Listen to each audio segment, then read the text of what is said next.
Hello and welcome. It's Patrick Ney here, and I am with the author of, in my opinion, the best ever book about Poland, Michael Moran. Hello, Michael. Hello. Thank you, my best agent. I have become a little bit of your sort of fan club number one, the Michael Moran fan club. Michael, your book, A Country in the Moon, was seminal for me, along with another Michael, actually, Michael Dembinski, in helping me understand Poland. I'd like you to tell us what the book is about, how it was received, and how you wrote it. And what we're going to do today, Michael, with you, is do a series of readings from this exceptionally well researched, well thought out, cleverly written book. I won't keep on praising you. I think the book stands for itself. Thanks. It's, in my kindergarten reports, it said I was a very shy person. Yeah, well, for every shy person, there's a Patrick Ney. So, Michael, what inspired you to write A Country in the Moon, and what did it look like, the whole writing process? Well, what inspired me was it was so exciting living here during the transition period. This was 1991, where I came, end of 1991, beginning of 92. And it was just such an incredibly surrealistic atmosphere. Everybody was embracing freedom with the most fantastic energy and excitement. Excitement. There were students. There were only three, I think, or four companies on the stock exchange at that time, and students were buying shares at the beginning of the week and selling them at the end in order to pay for their rent and food. It was a hysterical period, I can't tell you. And on a project, nobody wanted to come to Poland at all in those days. It was very hard for me to recruit anybody for the company I worked for. I worked for a Swiss company, and we had a joint venture here, training banking staff, basically. And you're out in the sticks. I just decided, well, way out in the sticks, and in a forest, actually. But we were cooped up for periods of a month or more with a large number of young ladies who were bank trainees, which was really quite enjoyable. But most of them were married, let's put it that way, and I was a certain age at that time. Indeed, they must. I've heard they were interesting times. They were the greatest parties I've ever had. I'd get a telephone call and they'd say, "Room 402, plenty of vodka." So I put the phone down and get off. Yeah, I get the sense that there was an awful lot of vodka swilling around at the time. It's in the book as well.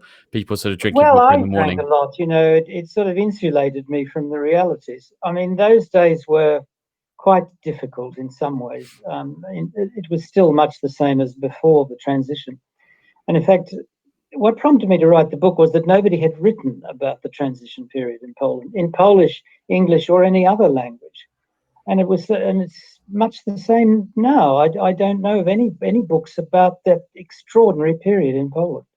I have to say it's not something I've ever focused on, but then I seem to have a very niche interest in only Warsaw Uprising books at the moment. We've got about 60 on the shelf, and you take the reader. It's a travel book. It's a love story. It's about the weird machinations of this group of people in this forest complex, with you sort of trying to eke out a proper training scheme for these people who are particularly interested in learning. But you also go into an enormous amount of depth about the history of Poland. It's incredibly well researched. I was reading last night to prepare for this, just thinking, bloody hell, he must have spent ages writing this book. What did the writing process look like? Well, the writing process was simple because every night I was so alone in the forest, as it were, apart from the parties downstairs. I always wrote a diary. And I kept this diary pretty well religiously. You must remember these rooms were incredible in this. It was an ośrodek. It was called the Ośrodek Samopomoc Słabska. And all of the windows leaked.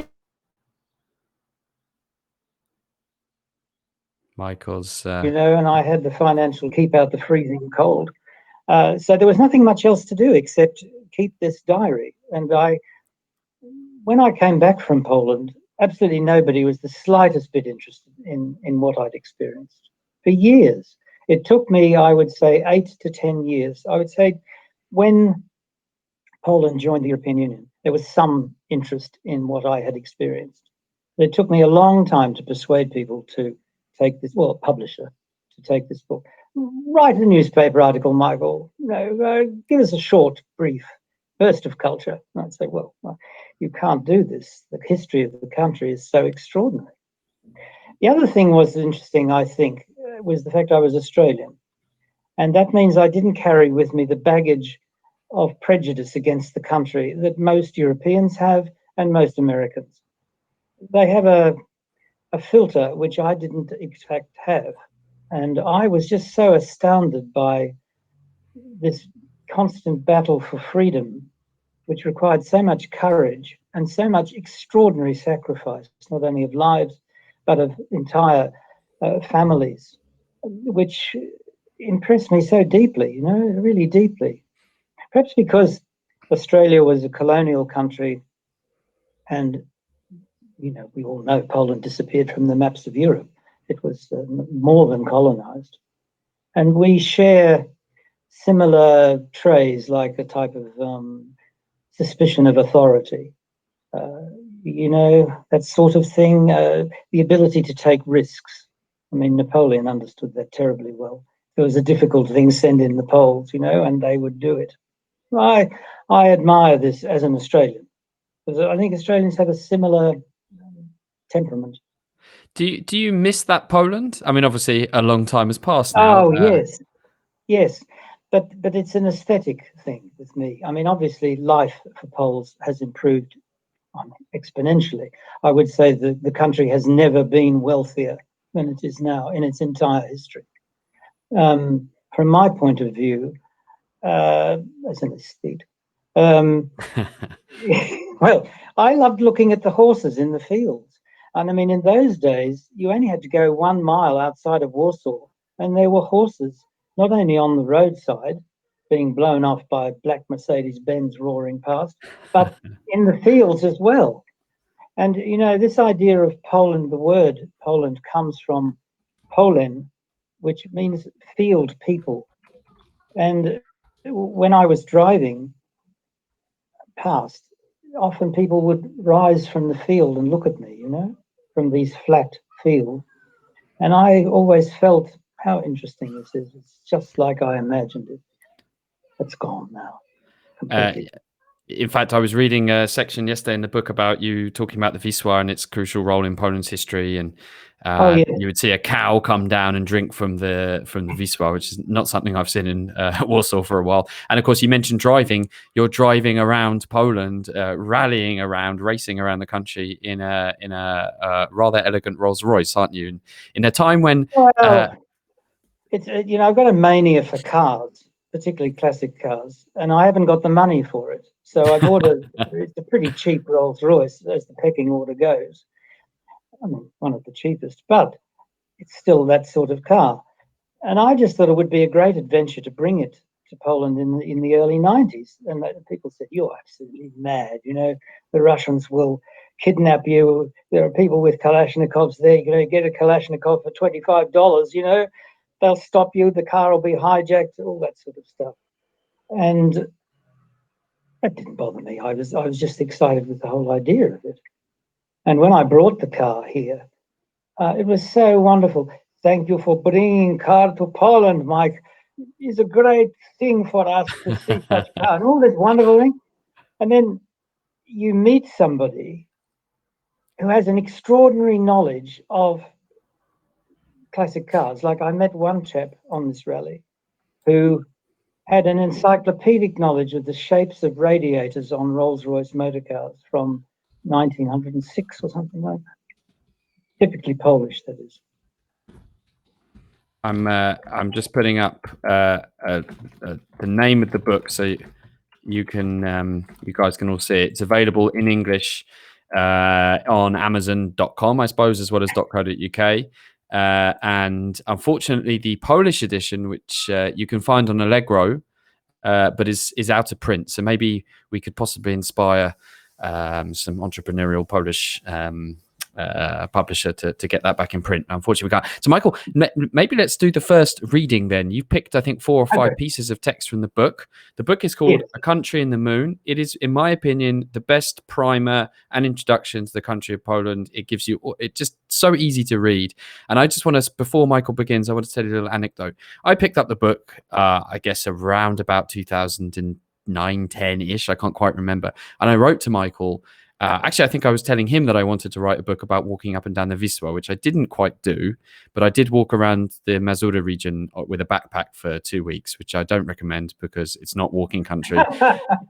Everybody thought I was completely batshit mental, and walking 40 kilometers a day in the baking July heat was definitely not good for my health either. But I wrote to Michael, and we weren't able to meet up because I think at the time you were a touch unwell or something. But either way, I always thought, I'd really like to meet him. And not only have we met, not only have we produced films about Chopin together, but I'm able to help you today, which brings me no small amount of pleasure. So, Michael, I wanted to find sections of the book to read, but there were so many bits that I couldn't do the editorial thing. So I've left it all in your hands. What's the first section that you're going to read to us today? Well, with my obsession with motor cars, I decided to write an entire chapter entitled "How to Buy and Register a Polish Car," because in 1991-92, as a foreigner, I can't tell you how complex this was. We needed 4 people, each of them standing in different queues at different parts of the registration, because as a foreigner, you had to advertise you had a foreign car. It had a green number plate with, yes, so that any passing thief would be certain to recognize. Right, so I'll just read this section. It's a little section from the registration process, because there was one very amusing incident that occurred there, I found. Oh yes, because the registration offices were kilometers apart. It wasn't just putting people in queues. We drove another 5 kilometers to the registration office for foreigners. I was helped into a parking space by one of the legions of unemployed and alcoholics who assist motorists to park in Poland. It's a relaxed, valued occupation, and there is much competition for the best spots. Dear sir, I have just been released from prison, and as a gesture of solidarity and reform, I would like to look after your car whilst you are in registration office. I will explain your unique problem to any officials that may pass by. How could I refuse? We had to wait in another queue while foreign applications were processed, and sitting next to me, a Hungarian 3-star general engaged me in laconic conversation in rather old-fashioned English.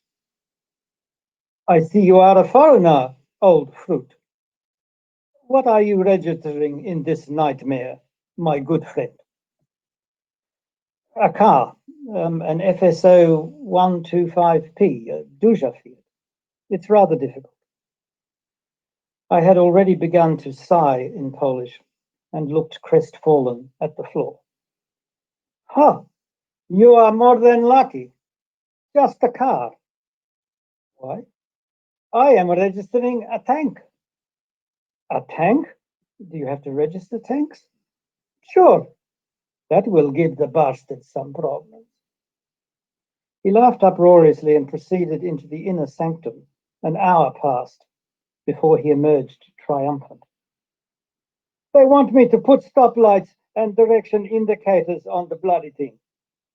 He laughed and wandered off. None of the staff of the Foreign Department spoke a word of any foreign language. The details were entered in a handwritten ledger and then transferred laboriously to the computer database. A secretary whose eyes appeared to be moving in different directions operated the computer slowly and resentfully. My signature strayed 1 millimeter outside of the designated box. Oh, is this a problem? I asked when she drew my attention to this terrible lapse. It could be. I will not be the one who decides. Yes, right. That was such a funny process. I can't tell you. I enjoyed every minute of it. The whole chapter is quite surrealistic. Really. I could talk about it again. There were so many incidents during the process, but it was sort of innocent. I wasn't laughing at people. It was just this wonderful innocence of encountering the market economy for the first time and changing. It had its sort of very moving side to it. But this country was with great enthusiasm and optimism, embracing all of these new things. Marek has written, definitely buying this one, heard about it, but didn't realize its brilliance. Marek, it is a brilliant book. And I don't say that just because I'm a naturally enthusiastic person. It's chock-a-block with these witty, bittersweet moments. And it almost made me sad I hadn't gone through the administrative hell that you must have gone through to do just about anything. Not to mention working with people, because pretty much the same approach with your counterparts and colleagues and all the rest of it. I mean, when I first went into an Urząd Dzielnicy or Urząd Gminy in Warsaw on my own, the stress level was just through the roof. But it was eons better than that. In a way, I actually miss those days, because now, of course, Michael, you go in, you have a little ticket machine, so there's no queue jumping. Oh yes, I was advised in the where you had to register for your visa for 3 months or something like that. Take a baby with you. Take a baby, and the baby will cry, and then they will move you to the front of the queue. So that's exactly what I did. Everyone was terribly sympathetic. Oh, proszę pana, proszę. Oh man, I haven't heard about that one, but it's true. A baby will get you along significantly further in. I can tell you. Listen, Paddy, 28,000 words were cut from the first edition of that book, and so many brilliant anecdotes. Which, I mean, you know, publishers have price points, unfortunately. Yes. So guys, if like Marek, you're realizing that there's a book out there which you didn't know about, which is awesome, I do highly recommend it. It's called A Country in the Moon. So Michael, maybe let's go to your second reading. What have you got for us? Well, the second one is rather more serious. I mean, the book was partly amusing, of course, but I'm a classical musician, and most of my activities in Poland now are to do with festivals and competitions. At Bydgoszcz, for example, the Paderewski competition, unfortunately, the very sad cancellation of the Chopin competition this year, which was a dramatic decision, I can tell you, really, really dramatic decision. So this is about Warszawska Opera Kameralna. I became quite obsessed with this because they had produced with Stefan Switkowski, very great. It was an institution in Poland at that time with this chamber opera. He had decided to mount all of the 22 stage works of Mozart. And I managed to attend the second Mozart festival in the early 90s. And the production by Richard Perrit, who also has unfortunately passed away recently, most brilliant genius, really. I was completely overcome by this. And one of the reasons I kept renewing my contract was we had 9-month contracts. It was a Swiss company, and they had 9-month contracts here. And I felt so moved by this festival that I decided to renew my contract. The other important thing is that the main reason I'd come to Poland was for Chopin and Chopin's music, because I'd always played it. My great uncle was a concert pianist, and I wanted to see Mazovia, where all of these wonderful mazurkas were conceived. And if you drive around the countryside listening to his mazurkas on your car sound system, it's the most illuminating experience. You really must do that. If you want to understand Chopin, drive around the country in the summer listening to his music. You will realize it so much more deeply. Anyway, Chopin was very influenced by Mozart. There were two composers who Chopin admired most, Bach and Mozart. So I'd like to read a little bit from this. Mozart, of course, was a Freemason, so he was known as Brother Mozart. Brother Mozart had also been involved with Masonic ritual from an early age. He set a Masonic poem to music dedicated to the doctor who had cured him of smallpox. Music is utilized in many Masonic rituals. In 1773, Mozart was asked to supply the incidental music to the play Thamos, König in Ägypten, Thamos, King of Egypt. And this was written by Tobias Philipp Baron von Gerber. The play deals with the Masonic conflict between light and darkness. At Wajenki Park, this is this wonderful park, it's called sort of bathing park, if you like, in English, if you translate Wajenki. Wajenki Park, in the theatre on the island, the Warsaw Chamber Opera created the most extraordinary version, a fusion of two Masonic cantatas. I describe a little bit of this. Shortly before midnight, fluttering funeral candles were lit along the sinuous paths leading to the theatre, from the entrance to the park. It was staged at 10 to 11 o'clock in the evening. The orchestral pit lies before a strip of water which isolates the theatre on the island, which was inspired by the ruins of the Temple of Job at Baalbek in Syria, where the actors perform, from the amphitheatre, which is modelled on ruins in Herculaneum, where the audience is seated. Trees were silhouetted against a fading summer sky, and the leaves rustled in the light breeze, moving over the shattered columns and pediments. The lake, a dull mirror, reflecting statues of the dying Gaul and Cleopatra. Together with the cry of peacocks on the balustrades of the palace, one was lifted into a realm, onto a plane of rare classical beauty. The overture began, music at once spiritually passionate, yet graceful. Gradually the chorus, a semicircle of black-robed, hooded figures wearing silver medallions, emerged through the mist. Soloists in black robes entered with huge silver sculptures of mythological beasts reminiscent of Egypt and Assyria resting on their shoulders. A winged bull, a winged lion, an eagle, and a winged human head.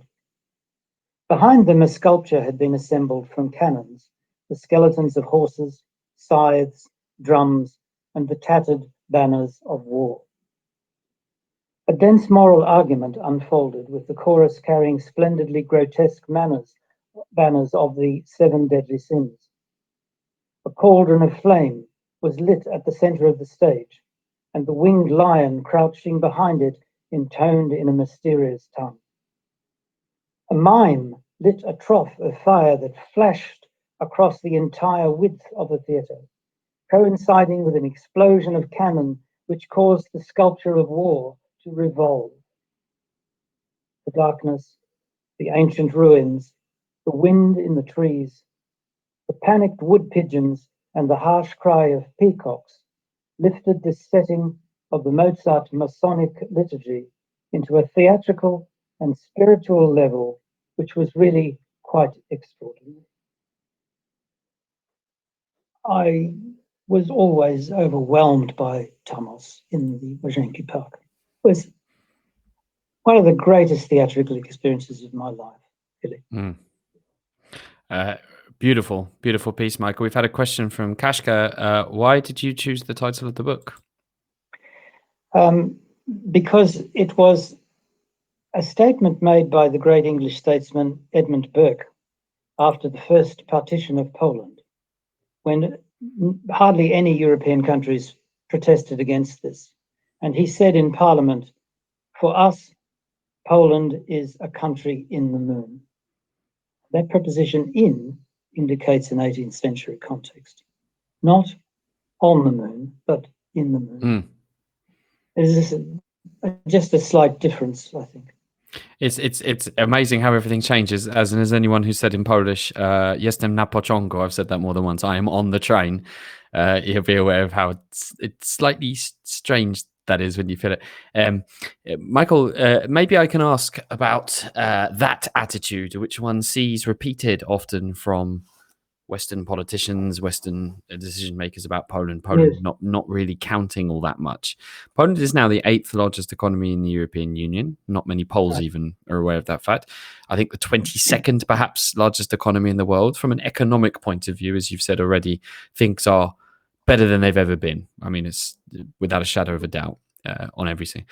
And yet, one rather gets the feeling that seems to be a constant, that attitude of it's a country in the moon. Have you, maybe I'll be a little bit more specific. Have you felt like your book has made a difference? When you look at it now, it's been, I think, published in 2008. Well, the thing that, I mean, I'm just so astonished that it continues to sell. I mean, it appeared on the classic travel table in Waterstones in Piccadilly, which for me was probably the greatest achievement of the book. Whether it's had made any difference, I've had some wonderful correspondence concerning this book.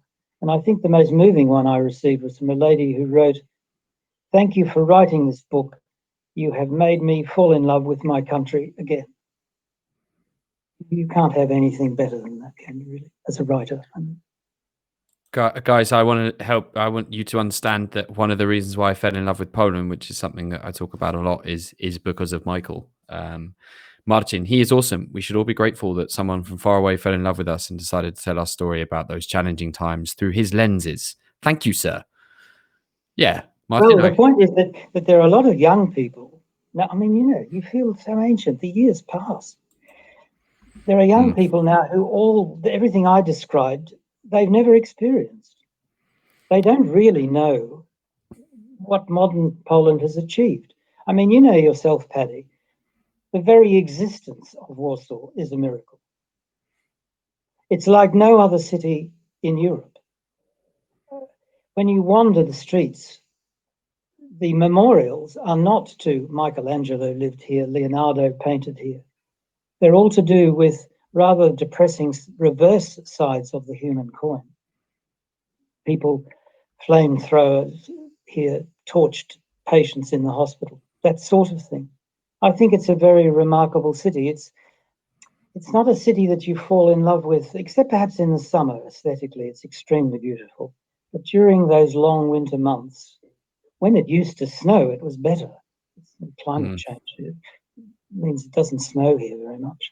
But if at all, I don't know about this year, we had some flurries of snow. But I just think the existence of Poland within the European Union and the existence of Warsaw as a city is miraculous. And you can't help reflecting. I used to be a Catholic. I'm not a terribly good practicing Catholic now. But you must think, I reflected often on the miracles of the Black Madonna at Chester. Well, this is a good moment for me, ladies and gentlemen, to remind you that I've done 3, I think, other films with you, Michael, to talk about your experience living in Poland. I completely agree. It's just something that you take for granted after a while. No, you must never do that. Raina said, "I'm glad I recorded in video my dramas with bureaucracy in Poland because everything will change. People won't understand." I think, Michael, this is a very good opportunity for me to say how much I appreciate keeping a journal. I definitely don't go into the level of detail you obviously have in your journals, but then I definitely, as a father of 2, don't have enough time in my room. No, but I don't do it so much these days. Today, it's rather predictable what's happening in many ways. I mean, yes. in the standardization of European life, I mean. And it does that because I feel a little bit sad that Poland, used to, all those things that made it unique and slightly weird and, wild Eastern, they've all gone really now. It's another boring European country, and that's a great thing. It just, Well, on a practical level, of course. I mean, they're all, what would you say, traveller luxuries.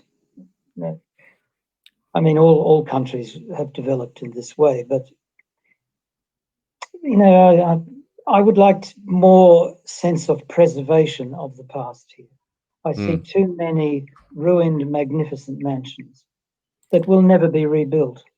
And I can't understand why there isn't something like in England, we have the National Trust or English Heritage, which could preserve these terribly valuable remnants. I mean, they are only remnants. I would have thought that with such little remaining after the terrible depredations of the war, that there would have been a tremendous movement to preserve and restore anything that had survived. Mm. That's the case, I'm afraid. Too much separation from the past, I suppose. I mean, England is a great example of that continuity, hundreds of years of preservation and ownership and respect. It's unfortunately has been so But you think in traumatically. 100 years they'll still be debating Brexit? My grandfather, I remember What my did your grandfather grandfather do? talking of Brexit. Yes, well, doesn't that seem like a parochial thing compared to the current virus? Let's go on then, Michael, to your next excerpt. What have you got for us? The next one is about the war, Second World War. And of course, one of my other passions is flying. Now, I'm not a multimillionaire, but my father paid, when I was living in the South Pacific, I was living on an island, which the descendants of the mutiny on the Bounty lived on.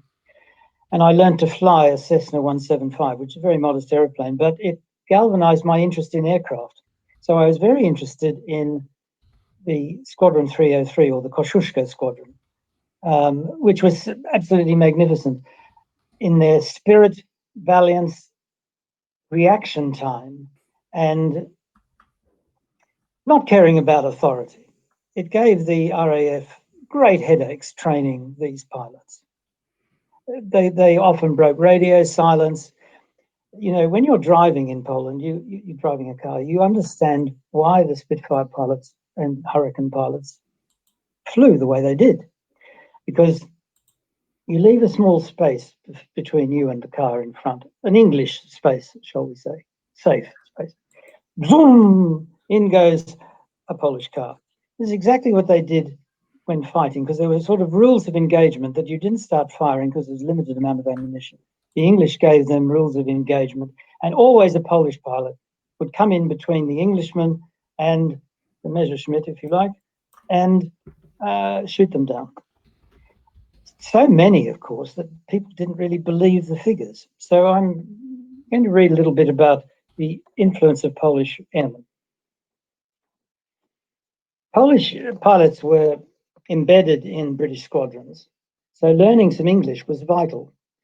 And there was a wonderfully well-known aesthete in England named Harold Acton. And Harold Acton was encouraged to teach the Polish pilots English.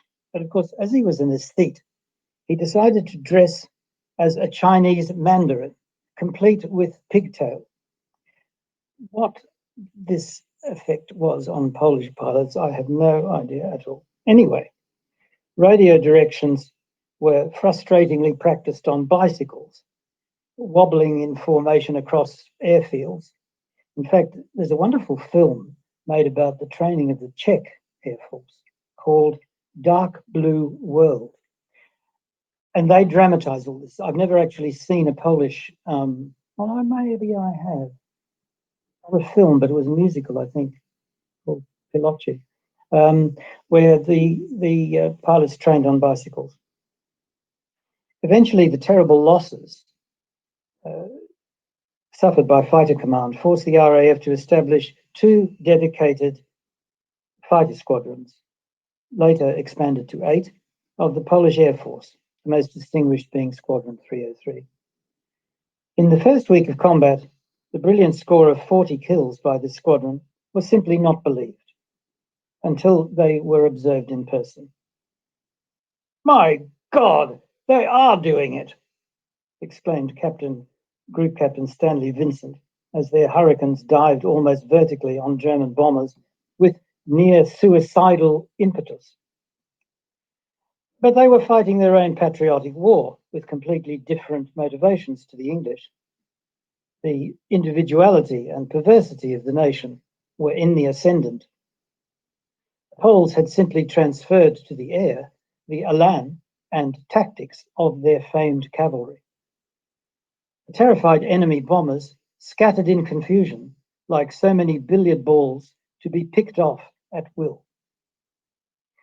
The dash of these airmen was also transmitted to the social scene, where civilians lionized the Polish officers in marked contrast to their generally stuffy reception at the RAF. Their continual manners, gift of expensive flowers, and gallant Sarmatian kissing of hands cut like a saber through the married and unmarried ranks of adoring English women. Society hostesses adopted entire squadrons and entertained them at the Dorchester or the Savoy. At their favourite watering hole in Northolt, the Orchard it was called, the smitten women who escorted a Polish officer to bed after dancing were affectionately known as Messerschmitts, as was the outrageous cocktail that weakened their resistance. One actress, working as a volunteer driver for the cause, was known as Speedy, due to her worship and ownership of a white Jaguar and other attributes. In London waited lips as red as roses. Polish stripes were often sewn on the uniforms of English pilots because they had a lot of success with the ladies if they did this.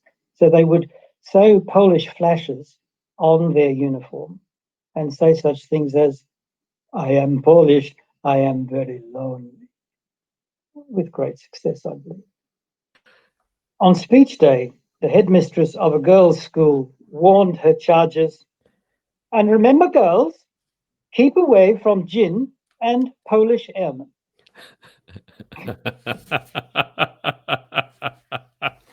Yes, I love that remark, don't you? So English. I could tell you so many wonderful stories. There was a Polish pilot parachuted into a tennis club somewhere near Dover because his plane ran out of fuel or the engine broke down or something. "Oh, do come in and have a drink," as he undid his parachute. "Yeah. Do you play tennis by any chance?" And he said, "Oh, yes, the tennis. I play." A voice: "He can't play tennis here. He's not even a member." It's so typically English, all that rubbish. Yes, we've had a comment here from Danuta, I think just talking briefly about what happened later on to those pilots. I can't remember, Michael, do you cover the essentially the rather shameful, as historian Roger Moorhouse got it, treatment of the Poles and Polish army and Poland in general post World War II? I can't quite remember if it's in the book. Yes, about VE Day, you mean? Yeah, that kind of thing. They're ignored at the parade on VE Day, yes. It's a strange thing with Poland, sometimes it's a blank. When they were putting up a memorial to the pilots on Dover, somebody had forgotten to engrave the Kosciuszko squadron. Extraordinary, and they had to re-engrave the memorial. Well, I always come back to this, which is whether it's a prejudice or just simple forgetfulness, rather like the Polish camps thing. I attribute to just simply people not putting a huge amount of thought into what they're saying, and because of the fact that it's geographically it's in present day Poland, you can see how it's a slip of the tongue. There's often people saying this is a conspiracy. They're out to I don't believe it. I think stupidity is usually a better reason than malice. I always say, the onus is really on us. It's on Polish people. It's on Poland to actually explain rather than just to assume that everyone else should know. And when people complain about people not knowing Polish history or leaving us off monuments or things like that, I always think, well, how much do we know about the Bolivian fight for independence? What do we know about the situation right now in DRC? Or Papua New Guinea, for all that matter, the place you went to as well. We haven't got the average Pole hasn't got a faintest clue about the Bolivian fight for independence. So why should anyone know about the Polish fight for independence? The answer is they shouldn't, unless you help them to understand. And you help them to understand through a broad front of culture, cultural war, if you want to call it a war, which is, production. And there's just not enough books about Poland relative to its importance in world history, its relevance now to Europe and the wider world, and its size as an economic powerhouse, which is growing. I mean, 20 or 30 years' time, no doubt we'll be in an even better position because the fundamentals are so great. And that's why, Mike, was one of the reasons why I'm so grateful to you for writing me for this, not just because it's helped me, but also because it's just another brick in the wall to having enough material out there, of which there is so little, so that if anyone was interested, they might be able to find out more. We've had a comment here from Shemek. Amazing dialogue, great stories. Marlena, great stories, loving the stories. I feel, Michael, I shouldn't start getting on my high horse and ranting. I should just let you carry on with some more amazing stories. So please give us another one. Well, one is a personal story. I mean, if you write, it's a bit of a presumption as an Australian to write a book about a foreign country, particularly Poland. It's fine to write about Provence, right, or Tuscany. Okay, you're not going to break any eggs there.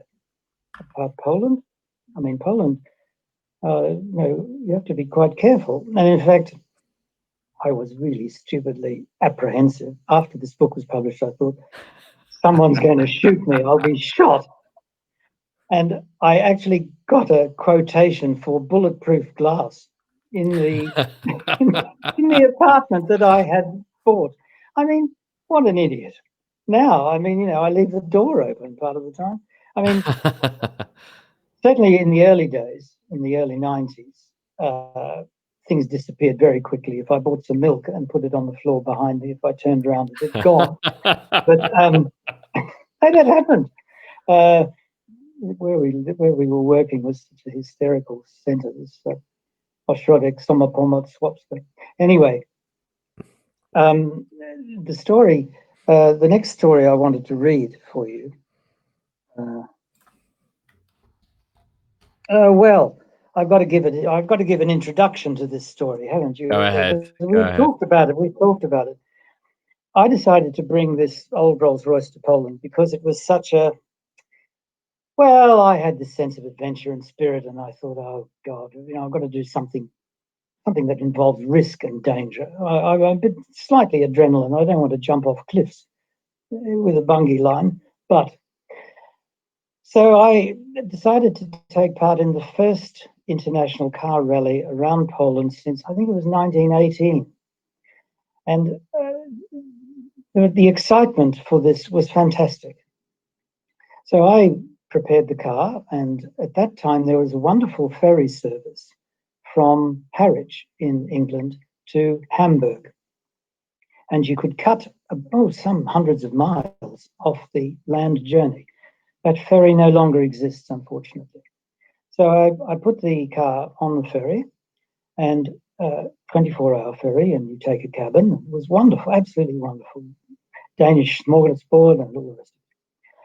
So the car was on the ferry, and I got off at Hamburg and drove through Poznan, Berlin, Poznan, and then to Warsaw, and started to register for the rally. And there were cars from all over Europe. Everyone was terribly excited about this, and they still are. There hasn't been a big international classic rally with the excitement that this one had, but of course, it lasted for, I think it was something like 10 days or something like that. And everything went swimmingly. I mean, you must remember the car I owned was 1974 car, not a particularly valuable car, but very soft suspension because it had been designed for the American market. So on Polish roads of those days, you had to be quite careful, big potholes. In the countryside, not so bad. I would say the roads in the countryside were really quite good, but many of the highways had not been maintained correctly, of course. So I was in the car in part of the rally near Weinsoot. We had a fabulous party there in the castle, and thousands of people came, and it was really spectacular. Of course, Weinsoot is one of the great houses in Europe. Most people I speak to in Britain have never heard of the place, of course, but it is an equal, if not greater, than English stately homes. Anyway, I went down into a creek bed following a shortcut people were taking, and unfortunately the car went over a bump and bottomed, and it meant that the manifold broke on the left bank. Now, manifolds are made from cast iron. It's not a great thing to break 800 miles east of Berlin, but the response was fantastic. And I was very depressed because the car was towed, sort of growling. If the exhaust manifold goes on a motor car, it goes, most terrible noise. So, where are we here? The rally was heading to the east of the country, and on this road, I broke this, overcooked the speed, as I've written here. A frightful roaring came from the engine. The underside was intact, but I had struck a rock and broken the exhaust. Lovely child came up to me. "Excuse me, sir, can we take a picture of your beautiful car?" I was in no mood, but I said, "Oh, yes, take as many pictures as you want." The rally support vehicle led the car like a wounded lion, growling and vengeful, to a local mechanic in the town. A man who was welding a pair of enormous wrought iron gates from the palace. What they said to me was, "No problem, Mike. We have a mechanic. He repaired the gates of Wineswood Palace. He know everything." I said, "Oh, I see. Right, okay." His round, fresh-faced wife was immediately offering me a hearty bean stew. I was despondently hunched over a bowl of it in the kitchen, lamenting our lot with my son, Alexander, who was with me, and one of the colleagues actually on the project. His name was Richard. "Michael, good news, old chap. There's a Polish mechanic downstairs who worked on Rolls-Royce cars in Chicago." "Oh, get out, Richard. I'm in no mood for jokes," I shouted intemperately. No. I'm serious. He repaired the car owned by the mayor of Chicago." "Richard, would you please stop torturing me and go away?" Jan the mechanic stood in the doorway of the farmhouse. He was a gangling, hyperventilating man with a cracked spectacle lens and a comforting smile, and told me he spoke American. No big video. I fixed the mayor of Chicago Rolls-Royce when the mafia blow him up with a bomb.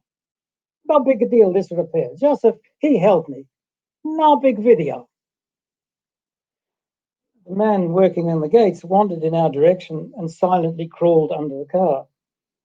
Jan clearly knew a great deal about the rear of the vehicle, where the bomb had exploded, but seemed less certain about the engine compartment where the exhaust had broken.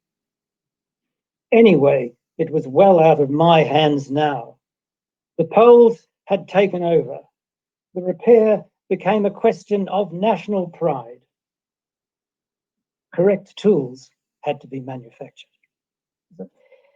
And the conclusion of the story, which I won't read because it takes a bit long, was so marvelous. They accommodated our entire team for about 3 days. Food, vodka, wine, party, laughing, books on cars, classic cars, talk, conversation, fantastic 3 o'clock in the morning parties, wonderful. "Mike, it's great to see you here. My cousin, he makes the tools, no problem," and all this stuff. Anyway, we finally get into the car, and I'm looking at the maps, because in those days GPS didn't exist. And I'm looking at the maps, and I feel water coming onto me, spray. And I'm looking up, and it's a completely perfect blue sky without a cloud. I thought, "Yeah, what is this?" I look across. There are 3 priests blessing the car. "These are my brothers. They are from a nearby church." I said, "Oh, you will have no further problem with your car." And I thought, this must be the complete Polish experience. Foreigner comes to the country, right? Has a crisis. Oh my God. Somebody decides to help him. Enormous hospitality. God in the house, as you know. Improvisation of solution. The repair came together like a Swiss watch. I mean, I couldn't believe it. To weld, I won't go into the techniques of it, but to weld cast iron is a specialized art. And these 2 mechanics did this, and I thought, oh, they'll never get this back together. How much is it going to cost me to send this car back to England? They repaired it perfectly. So then we had the improvisation, the food, the guests, and the final gesture in Poland, a blessing by the Catholic Church. It was a complete Polish experience. I adored it, really. And I kept the car here, and I've still got the car. I've had that car now for 35 years, Paddy. 35 years. We had a nice comment here from Tom Nolan. I read this book 10 years ago. Very interesting stories, highly amusing. I would highly recommend it. It's from Tom Nolan. It's on the bookshelf of my parents' house in London, unfortunately looking a bit dog-eared because it's been loaned out so many times. That's exactly how a book should look. If a book looks pristine, then something's wrong with the book. I always say food. I've got various food, grub, sources on my copy of A Country in the Moon for the very same reason. Every once in a while I come back and read it. Kaszka Teofalik. Polak Potrafi comes to mind. Yes, there is something about Poles. They just get the job done. And in fact, guys, just to we had a comment from Danuta about the Polish pilots. I did check in the book whilst Michael was reading, and Michael does cover in some detail the situation which happens post-war, the betrayal of Poland. Yes. Lack of response to the Warsaw Uprising, among many other things. It's all in there. Michael, we're coming up on the hour. I want to do a little reading from your book, and I know you've got a very emotional part from the funeral of John Paul II and the atmosphere in Warsaw. It feels like a long time ago now, although it wasn't really that long ago. Not in the mind of Poles. It's not a long time ago. It's and of course, we've had the anniversary just recently. I think it was in April. Yeah. Is it April? I think so. Oh, I can't. Okay, my mind escapes me. Child woke me up 3 or 4 times in the night. So there you go. Michael, perhaps we can do the reading, therefore, from that section. Yes, okay. Moving scenes in Warsaw. Right, well, this was the most extraordinary experience for someone like myself to be present at the death of John Paul II. I'd never seen a population so moved. And the one thing that struck me most, I think, was the silence. Because in Poland, there's a wonderful commemoration of All Saints' Day, which I didn't read from, but I was very tempted to do so, where the memory of great Poles and members of your family are celebrated. It's not just a celebration. The graves are cleaned of leaves and swept. The most wonderful seats are placed just near the grave so that you can sit and communicate. And also great artists in the great cemetery Powązki in Warsaw. You have the graves of film directors, Władysław Spielman, Chopin, his sister, Malkozinski, great pianist, politicians, but mixed with tram drivers and other sort of more basic activities, less artistic. And it's this wonderful celebration of past distinguished members. I mean, from my point of view, I was also present at Smolensk. Here, I was living in Warsaw, and I haven't mentioned that. To me, that was another extraordinary, complete Polish experience. There's a wonderful aphorism, I think, in Polish called, it says, a Pole can. And of course, the subtext is if he wants to. And I feel, that Smolensk also hasn't really been sufficiently examined by foreign writers. It's a very, very tragic scene. But what I wanted to emphasize was it's never forgotten. And I think that the memory of Poles actually comes into your daily life in a very odd way. It's the use of this word perhaps. Like I often say, well, I'll meet you at the cinema at 8 o'clock. Perhaps. And I think, well, it's no perhaps, I've arranged it. But this sense of insecurity and what you might call sudden reversals of fortune is a very common characteristic here. So I'll read you a little bit of this extraordinarily moving period. Grief rose from the stones of the city. Radio stations and television channels cancelled their scheduled programs and selected the most lugubrious music of Chopin and Bach. The death vigil of the first Polish Pope was one of silent waiting and many tears. I saw 3 skinheads with prominent tattoos swagger into a church, machismo dissolving before the golden tabernacle as they knelt and prayed. In the words of a Vatican announcement, this saintly figure, the great patriot, the man of political controversy, was closer now to God than to man. The measure of this selfless humanist, for me, is illustrated by a rather rare story of the cat. On the day that he was returned to Rome in 1978 for the Second Papal Conclave, an elderly lady knocked at his door of his residence in Krakow. In a state of great distress, she told him she had lost her cat and believed the neighbors had stolen it. Could Cardinal Wojtyła help her? He immediately drove to the neighbor's house, commandeered the cat, and returned it to the ecstatic old woman, only minutes later pressing on to the airport and the immortality of the papacy. I think this says volumes about this man. I'll just jump a little bit because we're running out of time, I expect. I wandered the streets of Warsaw in the small hours, pondering the spiritual and political revolution John Paul II had catalyzed in Poland on his first pilgrimage to the country in the summer of 1979.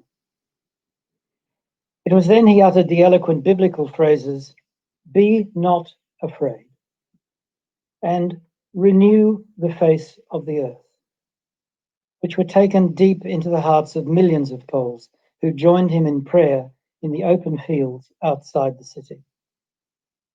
He transformed this fragmented society. The regime, of course, feared him as a dangerous enemy, although paradoxically they assisted their own suicide by helpfully planning this pilgrimage.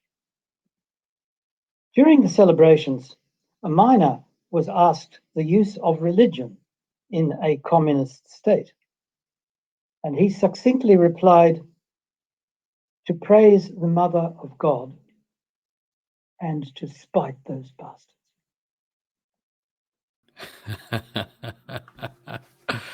I had shivers up, just ciarki po sobie, as they say in Polish, just hearing that. And I remember the funeral of JP2, watching it with my university mate as I was still at university. And little did I know that, 15 years later, here we would be reading that book, thinking about that moment. And here I am living in the bloody country, which at the time I wasn't possibly thinking about. Michael, we're coming up on an hour. We said we'd do an hour. I suspect I would like to ask people now, would you like to hear more from Michael? Because there's no reason at all why we couldn't go back and look at some other witty anecdotes and very moving scenes. For example, Michael, you talked about the military cemetery at Powązki. Last night I was reading the book again, and I reread that section where you walk around the cemetery, and it's absolutely fantastic. It's just so well written.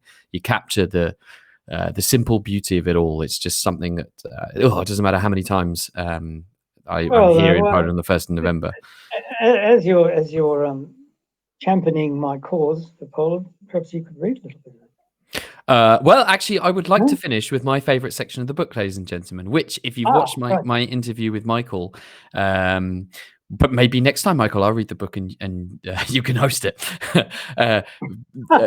This section just absolutely hook, line, and sinker caught me in and perfectly expressed to me why so many people, not just myself, not just Michael, not just Tom and other people here in the chat that we've had today, fall in love with the country.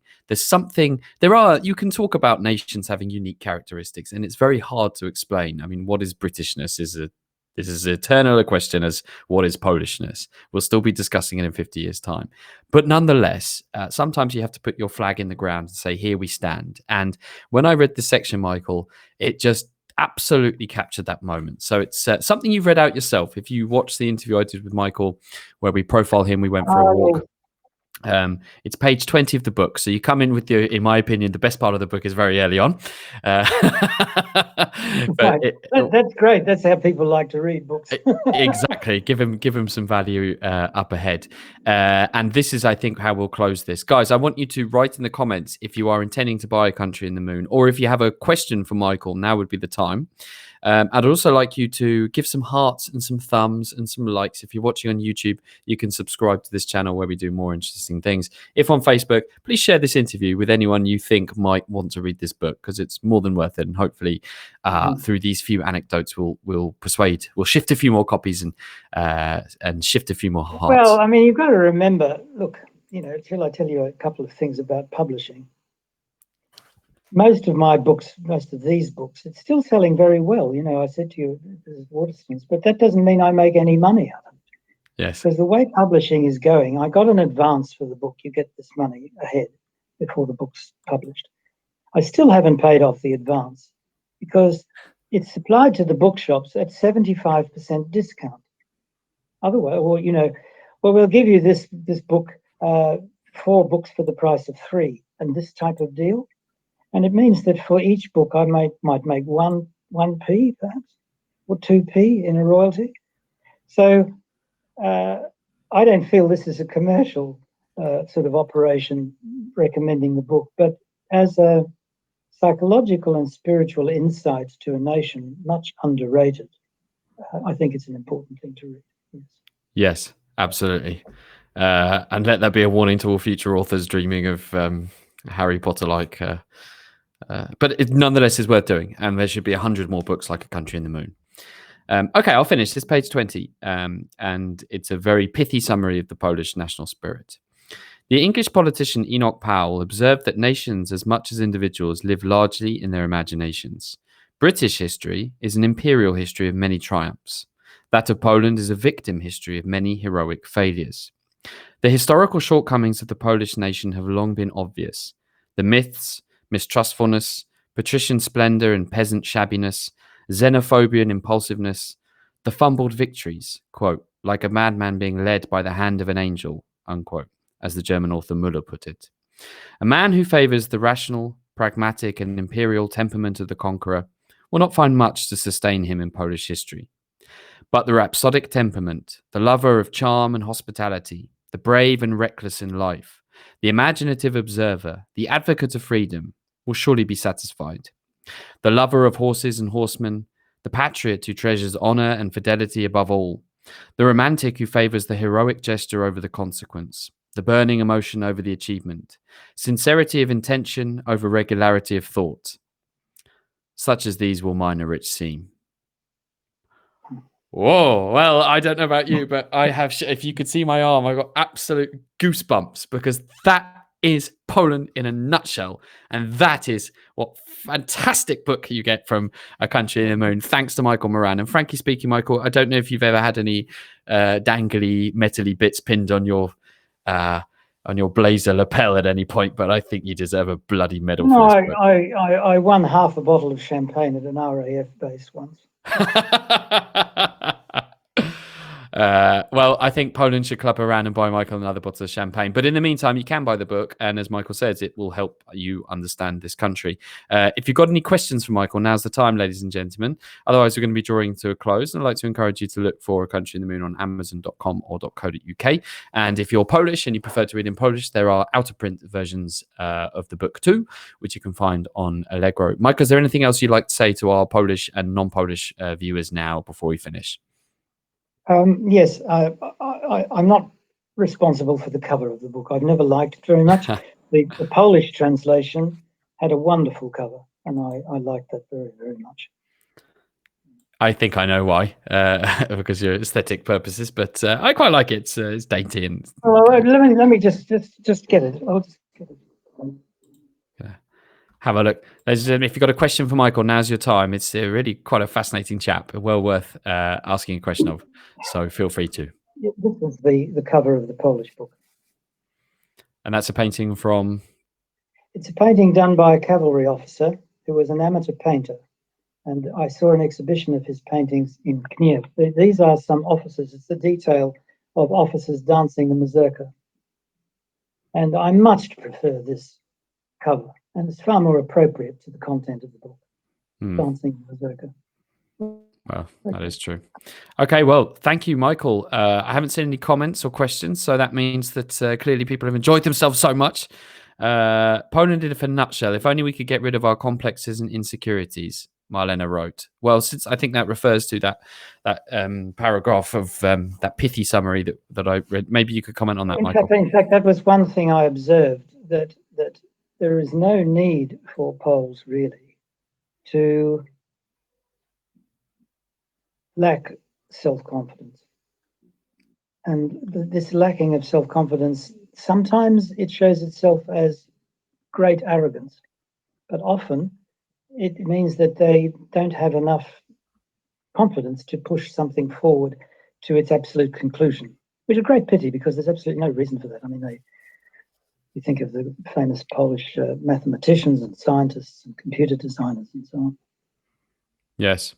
Ladies and gentlemen, that was Michael Moran, author of A Country in the Moon, one of his many books, actually, because you've written other books about other subjects, who I highly recommend. Michael, thank you for joining us this morning. I really enjoyed it. Okay, mieszkam w Warszawie. To będziemy się niebawem w takim razie. We'll see each other soon. Pavel's written, can I just check where can I order the book? The quote you have just read was amazing. That was got some comments coming in, so I'm going to show them. Oops.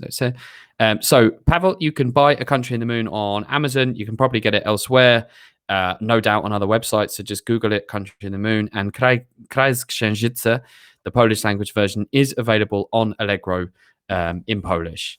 And lots of comments just flooding in here. Thank you from Mr. Jack Vincent. Good old Jack Vincent. He's not a bad writer himself, to be fair. He's pretty dainty with a pen. So it takes one to know one. I think, Jack, you probably see in Michael a kindred spirit. In fact, I'd love to connect you two. That would be quite interesting, actually. Maybe we could do that one day. I was going to say to you, the Hay on Wye Literary Festival was digitalized this year, of course, because of the pandemic. And it was such a marvelous experience. I tuned into a number of these lectures by very eminent people, not like myself, really. And it seems that I think that the pandemic's going to make digital far more important in so many aspects of life. Don't you agree? Yes. Absolutely. But I still would quite like to go for a meal with you, as we promised, for some time, somewhere in the centre of Warsaw on a hot summer's day, and maybe we can finish off the other half of that bottle of champagne that you so richly deserve. Michael Moran, he is so great. I love his book about Poland, says Gregory. Yeah, Gregory, you're right. I do too. And I'm so very delighted, Michael, we've been able to speak this morning. Okay. Let's repeat it another time, shall we? Okay. Do zobaczenia. Do zobaczenia. Thank you very much, guys. Share this episode. Buy the book. Check out Michael's blog. He's online. He does other things as well. A rich life, more than worth investigating. We'll see you again for another episode of whatever the hell I'm going to call this program, which I haven't even decided. Thank you very much, Michael. Bye-bye. Bye.